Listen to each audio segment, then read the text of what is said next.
DiJonai Carrington is on the brink of being dropped by Reebok, and let me tell you what, man, this is not good for DiJonai Carrington at all. And then you have this going on as well. Thousands demand Reebok drop DiJonai Carrington after brutal attack on Sophie Cunningham. Hold her accountable. I firmly support Reebok dropping DiJonai Carrington's endorsement. DiJonai Carrington is looking around the room like, oh my God, I've never been in this much fire. I mean, it's getting so bad that now her endorsements are potentially about to pull out on representing. Cunningham just watched her very first signature shoe sell out completely. And honestly, at this point, it feels less like a surprise and more like the natural next step in a season that has completely reshaped how people see her. It's perfect. Good job, Reebok, for having a morals clause in her contract and enforcing it by pulling it. Carrington is a bully that the league apparently is protecting. Wake up, WNBA, before someone really gets hurt. You'll get sued because we Americans won't stand for this abuse. Over here, someone wrote, "Perfect. Good job, Reebok, for having a morals clause in her contract and enforcing it by pulling it. Carrington is a bully that the league apparently is protecting. Wake up, WNBA, before someone really gets hurt.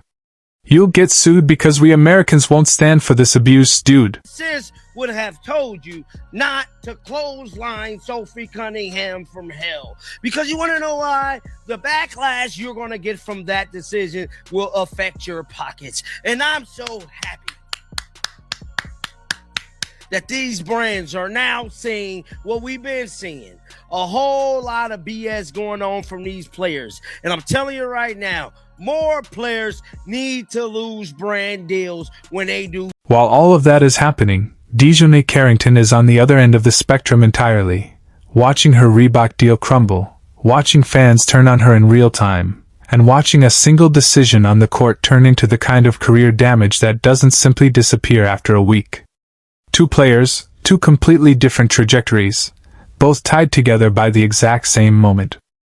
What happened when this young lady got ejected from a WNBA game the other day for a flagrant foul on Sophie Cunningham? Did y'all see that? She got ejected from the game for that flagrant foul right there. And I'll be damned if that wasn't a flagrant too. She mugged her. Damn near came across like decapitating her, for crying out loud. That was definitely a hard foul. Make no mistake about it. Nobody can argue about it. You can say what you want. We know what we saw. No way around it. The DiJonai Carrington foul was clearly unnecessary. It was a flagrant foul penalty too. It was absolutely positively correct call. It was called the flagrant two. That's a flagrant two every single damn time in the NBA. What makes this story worth sitting with is not just that one player is winning while the other is losing.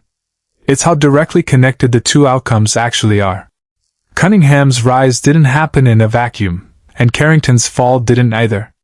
They're stacked right on top of each other, tied to the exact same play, the exact same week, and the exact same news cycle.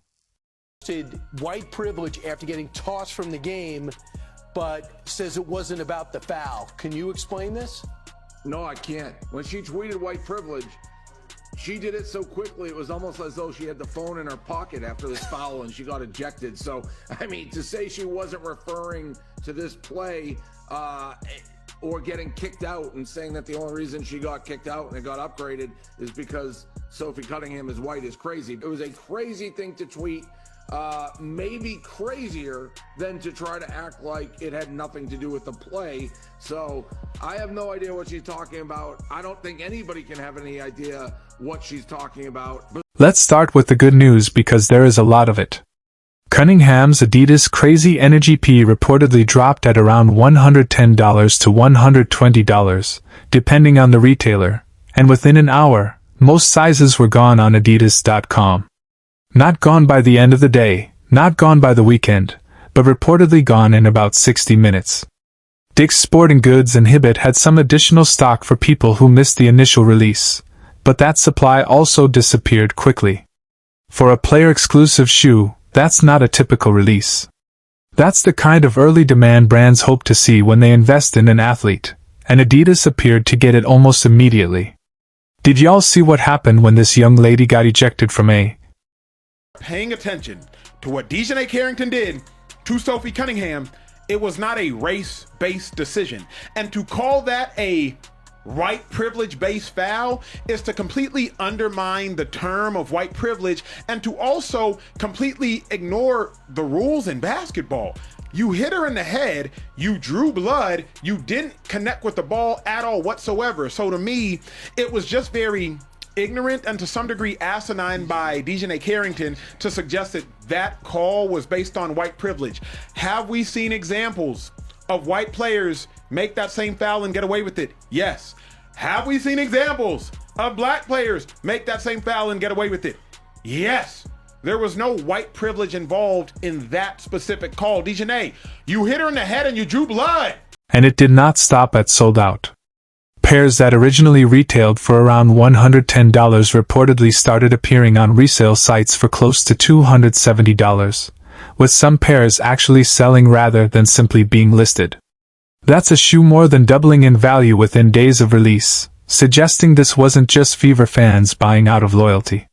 It was genuine sneaker culture paying attention and treating Cunningham's shoe like a limited release from an established star rather than a first signature-style deal from a role player. Adidas noticed too, leaning into the moment by reposting fan content and promoting the shoe across its social platforms.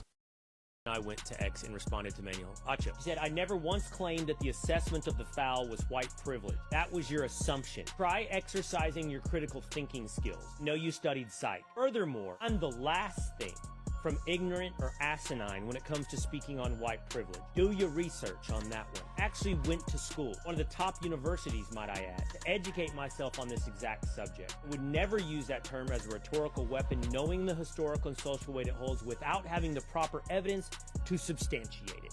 So, in your face, Annual. What I want to know is then why were you posting white privilege in the locker room immediately after being ejected? What were you? Randomly sitting in the locker room having just been ejected, thinking about when you posted white privilege, and by the way, tagged the Indiana Fever. Now, here's where the story splits, because none of this Adidas momentum happens in a vacuum. Just days before the shoe dropped into this level of hype, Cunningham took a forearm to the face and neck from DiJonai Carrington on a fast break, a foul that officials upgraded to a flagrant 2 after review. The play involved significant contact to the head area while Cunningham was in a vulnerable position, resulting in Carrington's ejection. Cunningham got up furious, and the entire league watched the incident unfold in real time. That single play became the backdrop for everything that followed, connecting the controversy, the media attention, and the sudden surge of interest surrounding Cunningham. Well, what is that on DiJonai Carrington's feet? She got traded, signed to Reebok, and now all of a sudden, she getting the craziest PEs in the league? Sorry, Asia. Or maybe I'm not. We still got beef. We gotta get that closer look. What is that, cow print? She no Doja Cat? Nah, that's gas. That right there is hard. Oh yeah, I'm loving this. The pink laces, the pink hit on the bottom. This is a 10 out of 10 right here. It's gotta be. I love what's going on here. Reebok, release these.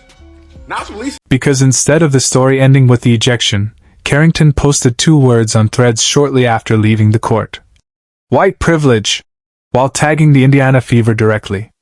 There was no immediate context or explanation, leaving the internet to interpret the message for itself. Given the timing, the player involved, and the team that was tagged, the post quickly became the center of the controversy. The foul itself might have faded from the headlines within days, as flagrant fouls happen throughout professional basketball. But the social media post gave the incident a much longer life, transforming a controversial play into a broader debate about race, intent, accountability, and public perception. Reebok is reportedly dropping their endorsement for DiJonai Carrington after she attacked Sophie Cunningham. Let's go. Oh my God, it's getting real. It is getting very much real for in the field, for them pockets. That's what I like to see. Pockets getting hit hard, bro. Hard. Because somebody need to hold these players accountable for the stupidity they have been putting out. Because it has been a lot of stupidity. And to add even more salt to injuries, thousands of people are calling for Reebok to drop their endorsement for DiJonai Carrington after she attacked Sophie. To understand how much this could actually cost her, you have to go back to April 2025, when Reebok announced Carrington as one of the faces of its basketball comeback. It was billed as a multi-year deal, positioning her as a brand ambassador for performance and lifestyle apparel, beginning with the Engine sneaker line. At the time, it was a genuinely strong opportunity for both sides. She wasn't just a marketing hire, she was an athlete who had earned that platform through her play on the court. That's exactly why this fallout could sting so much more than it would for a player who was simply a face on a box.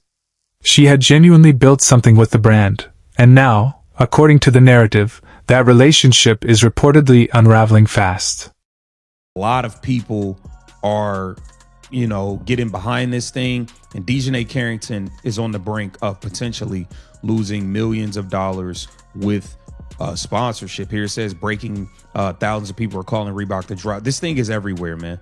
This thing is everywhere. So DiJonai Carrington, man, on the brink of losing it all, and you just did too much. I mean, a flagrant foul was enough, but the whole white privilege thing, nasty. Fast forward to now, and reports are circulating that Reebok is pulling back from that deal entirely, with some reports claiming the potential value of what she's losing could exceed $50 million over the life of the contract. Brand deals at that level often include morality clauses, language that can allow a company to distance itself from an athlete if their public conduct creates controversy that could damage the brand. A hard foul is one thing. Teams and leagues typically handle those situations through suspensions, fines, and other disciplinary measures. But a viral, racially charged social media post that becomes a major national sports story is a completely different category of risk. And that's exactly the kind of headline a company like Reebok would want nowhere near its brand.